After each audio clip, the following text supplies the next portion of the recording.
Hey guys, it's your Level Up Guru, and welcome to the Level Up Podcast. Hi, you guys. Welcome back to your Level Up Podcast with your Level Up Guru. Hello. So today we're going to be talking about a super cool topic, one of my favorite topics, and that is how to be a woman in demand, or being a woman in demand. Now, I really want you guys to really listen in, really pay attention, really zone in, and even take notes, because I'm going to drop some gems that can change your entire trajectory as a woman. So be a woman in demand. Number one, for a woman who is in demand, a woman who's in demand is a woman who remains private and mysterious. Listen, I totally get it. We live in a day and age where it's kind of difficult for people to be mysterious because everything is social media driven. And I know it sounds so strange, me implying that, considering I am a social media influencer. But please continue to hear me out. I am not being a hypocrite. We live in a media driven world. So I'll take even myself as an example.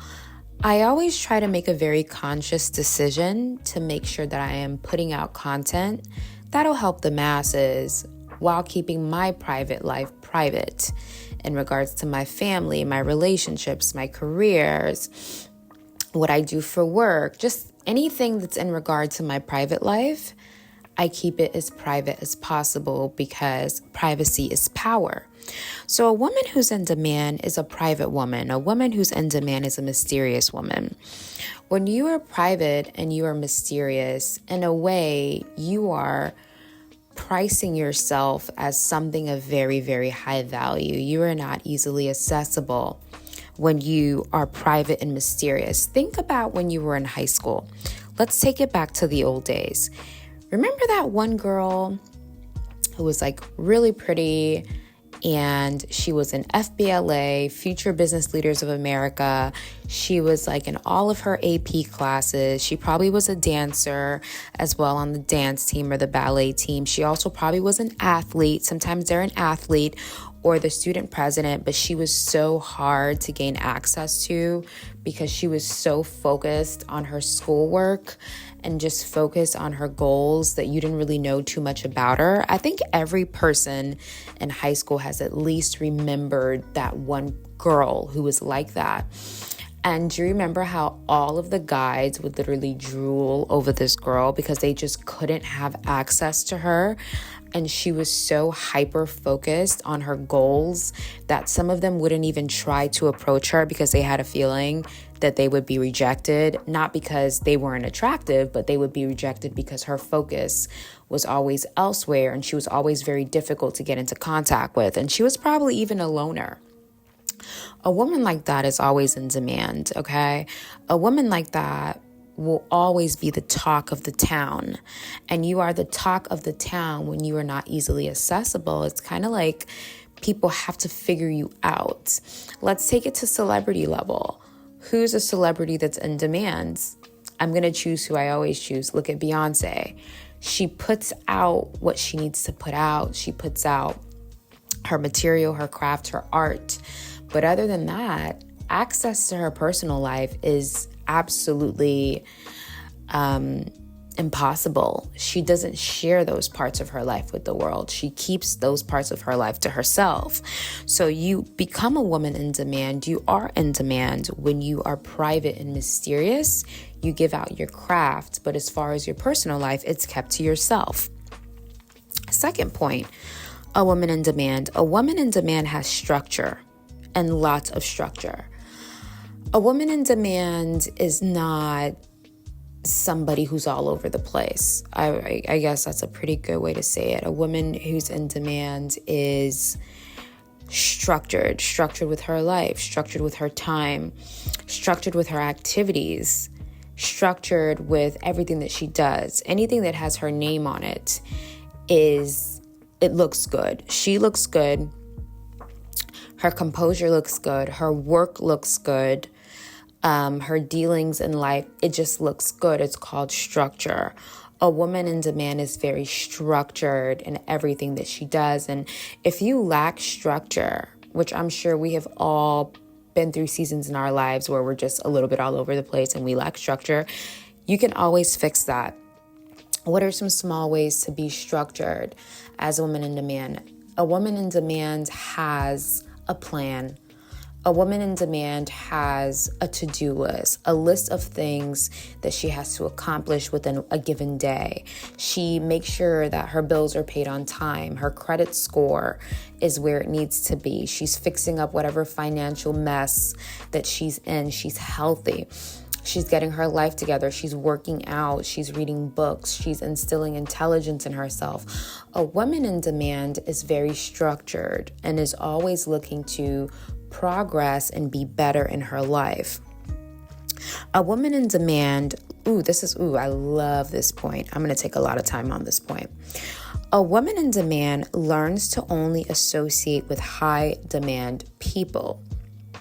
Now, I'm going to tell you something that I've learned from my youth. It's extremely crucial to associate yourself with people that are on the same wavelength as you. And sometimes it's so difficult when I say this because I feel like I'm going to be judged when I say this. And the reason why is because people feel like that statement is pompous or stuck up. And I'm not a pompous or stuck up person, and I'm sure you guys aren't either. But that statement really just means to associate and align yourself with people who are walking a similar walk than you, because those people won't bring you down. I have learned something very important in life, that when you're around people where you're on level 4 and you're around people who are on level 1 and they're not evolved people, they will tend to try and pull you down to their level. And the minute you're in environments with people who feel like they have to pull you down or humble you in some way, I would say that you're not in alignment with the right individuals. And a woman of structure learns to only associate herself with high demand people because it makes life easier.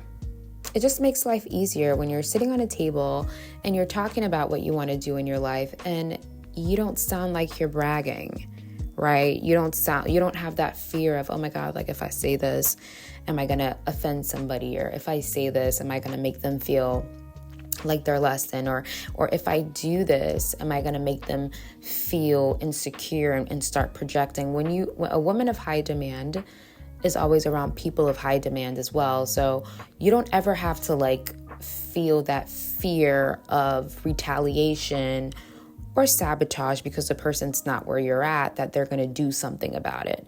Because people who are where you're at are going to pull you forward, pull you up, and celebrate with you.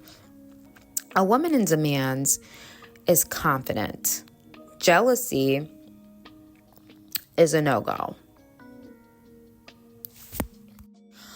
A woman in demand is confident. Jealousy is a no-go. Let me tell you guys something. I have met beautiful women with the most repulsive attitudes, the most insecure, mean girl energy attitudes. And in my mind, I would look at them and say, wow, you're so beautiful, but your energy just makes you hideous. And lack of confidence is a turnoff. And when I meet women who lack confidence, lack structure, they lack that drive, that vision, that fire, it's a turnoff for me. And I don't want to pursue that friendship, and I don't want to pursue that relationship, and I don't want to open doors for us to get to know each other, because I know that when you start to infiltrate yourself in my life, you are going to cause havoc. Because you're not in demand, and you're going to get next to a woman that is in demand, and you are going to try and dismantle that woman. A woman in demand is confident. Jealousy is a no-go. Jealousy is such a turn-off. I've been in environments where a beautiful girl walks in the room and I'm like, wow, you are so stunning. You are so beautiful. Wow. And other girls would greet that girl with a dirty face, like a mean face. And in my head, I'm like, they have no idea how low you make yourself look when someone shines and that bothers you. It really brings you down 10 notches when you have that personality type where you just can't be in the presence of a goddess. So yeah, like it's sad. When I meet women like that, it's sad, and jealousy and insecurity, it holds you back. It keeps you from being your best self. It keeps you from being your highest self. So a woman in demand is confident. A woman in demand compliments other women. A woman in demand does not feel insecure when a beautiful woman walks in. A woman in demand does not sabotage. She does not compete. She does not meddle. She does not gossip. She does not join the mean girl crew. She does not try to dismantle and take another woman down. Those are all characteristics of low value women and women who are not what I would consider in demand. And those type of women as well, how are you going to date a high value man when you're not in demand as a woman and you're that insecure? How are you going to handle the fact that so many women want your man? How are you won't be able to do it. And I think that a lot of women who are not in demand, women who have insecurity and jealousy problems, they're so motivated to go after the top men. But do you even have the confidence to walk into a room with a man where 500 women want them? And what, are you going to fight every pretty girl that walks past the table? That is something to think about.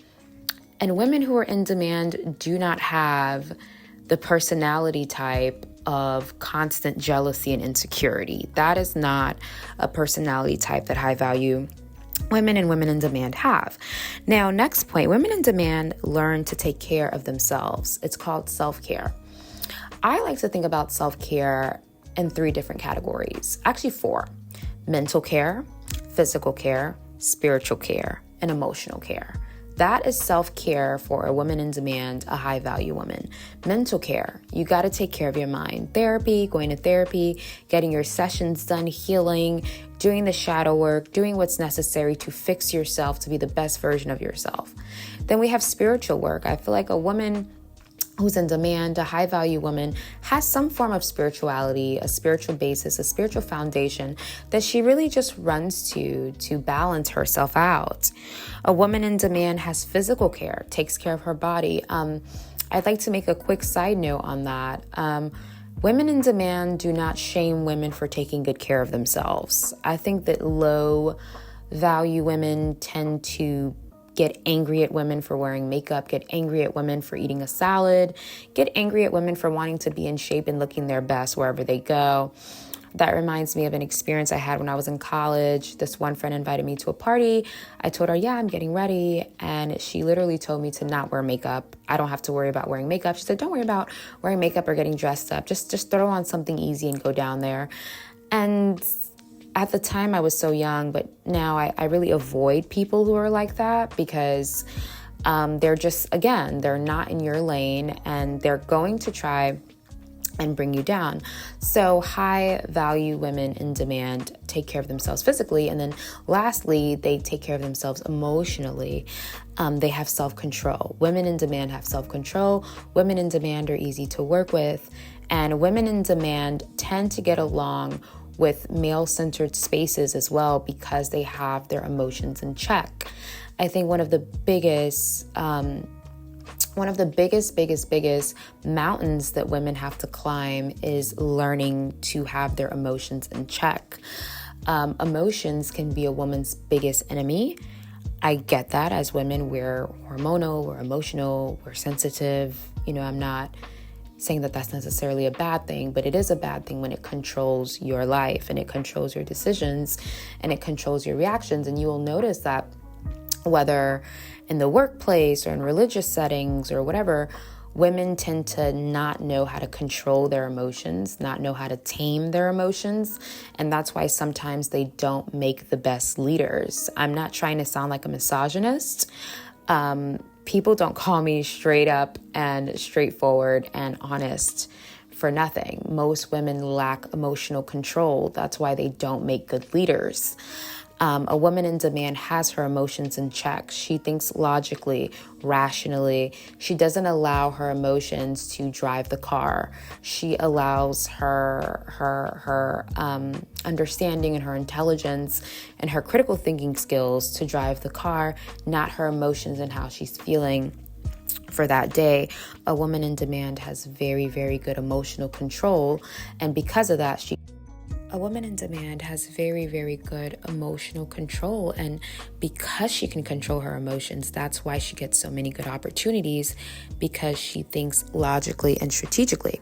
Now, a woman in demand also has proper etiquette and good etiquette. I've met certain women where, again, they're beautiful, they are smart, they have all these amazing attributes, but they lack in the etiquette department. A woman in high demand is a woman that also a lot of men want, because she's not going to embarrass him, and she has good etiquette, and she's not going to embarrass him in front of his colleagues and in front of his peers. Now, a lot of women say, oh, well, I want a high value man this, I want a high value that, I want a high value life. But how are you going to attract those things if you are not on the same frequency of those things? So, for example, I called this voiceover a woman in demand, but a woman in demand is really just a high value woman. And high value woman does not just mean bags, purses, cars, shoes, and money, because you can have all those things and have a very, very low quality character. And because of that, you're considered low value. So a woman in demand has proper etiquette, and a woman that has proper etiquette is always going to attract the best man in the room, because she's not going to embarrass him in front of his peers, and she is not going to embarrass him in front of his colleagues. She's a good businesswoman. A woman in demand is a good businesswoman, and proper etiquette definitely is hand in hand with being a woman in high demand, a woman of high value. I'm going to give you guys a really good example.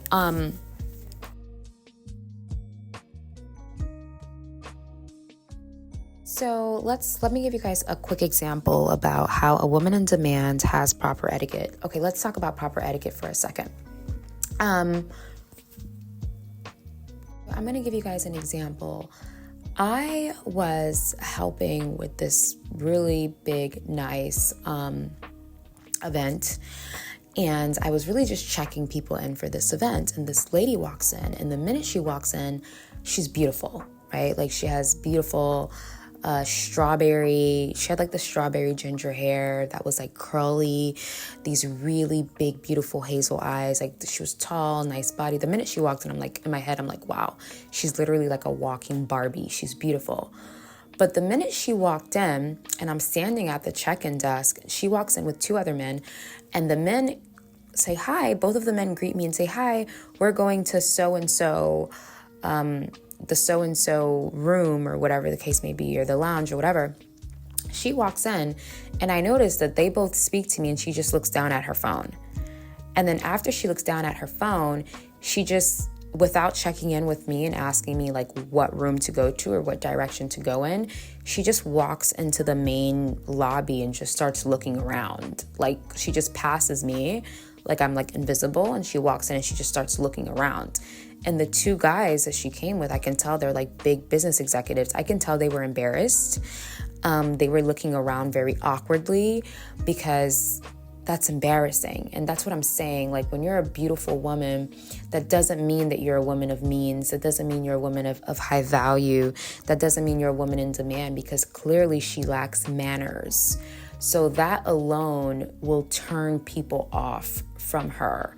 Proper etiquette is walking in, and when someone is in front of you, you say, hi, how are you? How was your day today? Oh, my day has been good. Okay, great. Do you mind showing me where the blue room is or where this event is? Thank you so much. I appreciate your assistance.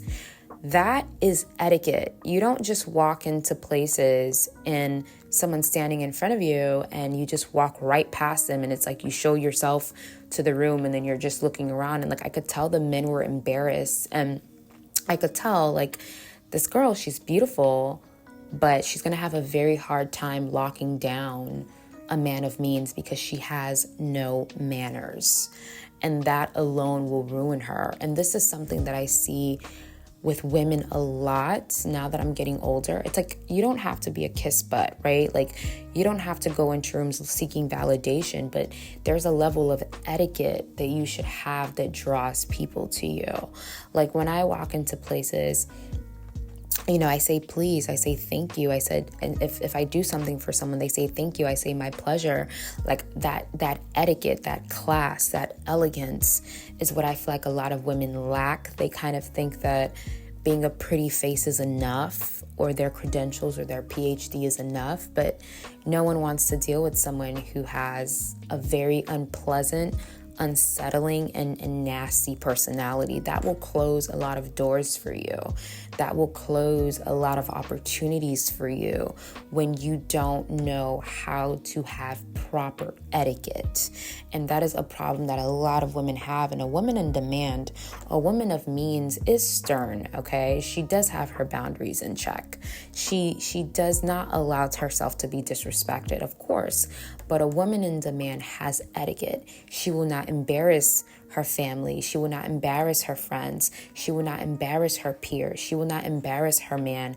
Her man is actually so excited to go out with her because she helps bring the mood up. He's excited to bring her around his peers because all of his peers say, wow, like, you have an amazing woman. Wow, she's so respectful. Wow, she's so kind. Wow, I love her energy. Wow, I love being around her. Like, she just uplifts the whole room. Like, she's wonderful. She's like a ray of sunshine. Men of value look at things like that. And I want you guys to understand, men of value, they look at your character. They look at how you treat people. They look at how, if you say thank you or not. A lot of women are beautiful, but they have very, very, very, very bad attitudes. Their attitudes are extremely unpleasant, and that closes a lot of doors for them. I remember I had a woman ask me a question, another beautiful girl, much younger than me. She would tell me, like, she said, like, what do you think I need to work on? Like, what do you think about me? What do you think I'm lacking? And I told her, I said, honestly, I think you're beautiful.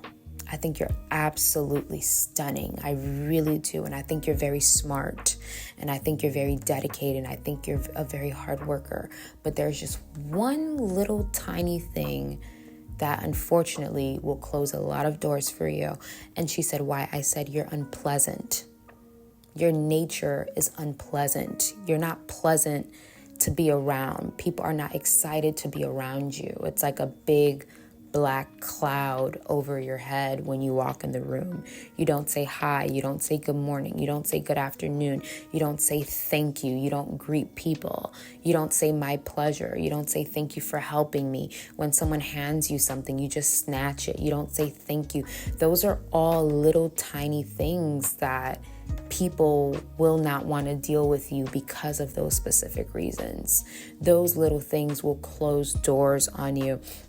I remember I was having this, I was reading this article about these two pop stars. They were two girls who were becoming pop stars at the time. I'm not going to name their name. One of them is super famous right now. She's a billionaire star, and one of them is, I guess average level. And they were both competing for the same record label when they both started, and I think it was in 2005. And the reason why the more talented one did not get a record deal and did not blow up as big as the other one is because she was unpleasant. She was difficult to work with. Her attitude was bad. She was very pompous. She was very rude, very snarky. She likes to bark at people. She's just unpleasant. So she could have been the billionaire, but because her attitude was unpleasant and she wasn't carrying herself in high demand and she didn't have proper etiquette, people didn't want to be around her. So I think that women have to learn, women in demand have proper etiquette and they uplift the environments that they're in. Next thing is a woman in demand stands out amongst the crowd. The reason why she stands out amongst the crowd is the energy that she brings in. She's high vibrational. She's always thinking positive. A woman in demand is looking for a positive outcome. A woman in demand doesn't look at the problem. She looks at the solution. A woman in demand is looking at how to better her life, better her environment, better the situation of her family. A woman in demand takes care of her family, her parents, her siblings, the people dear to her heart, close to her heart. She's always looking to make a positive impact on those people's lives that she values. A woman in demand is always going to stand out amongst the crowd because of her heart. She has a good heart. She has a good nature. She has integrity. And it's very difficult for people to sense that energy and miss it. And last but not least, a woman in demand is not a pass around. A woman in demand is not a pass around, okay? A woman in demand is not the woman that men get to sit on a table and all share sex stories and intimacy stories that they've had with her. No. A woman in demand is the woman that all the guys sit on the table and they think, wow, like how do I even like approach her? Like, what about you, bro? What do you think? I don't know, man. I've tried. She's not very easy to get to. You know, a woman in demand is exclusive, you know, and who she's with and who she dates and who she mingles with, nobody even knows who that person is because she keeps it so private. So anyways, I hope you guys enjoyed this voiceover on Be a Woman in Demand. Don't forget to leave your comments. Do not forget to subscribe to my YouTube channel, Your Level Up Guru. Do not forget to follow me on TikTok, Your Level Up Guru. Do not forget to visit my website, yourlevelupguru.net, to book your private girl chats with me. And please subscribe and support. I always tell people it's all about energy exchange. Don't just come in and listen and take in and enjoy without actually supporting. You know, you subscribing is a form of you supporting me. You following me is a form of you supporting me. Follow me on Instagram. It's Mel K. And just that's a form of support, is by subscribing and joining in on the community. Anyways, I love you guys so much, and I hope you guys love this podcast.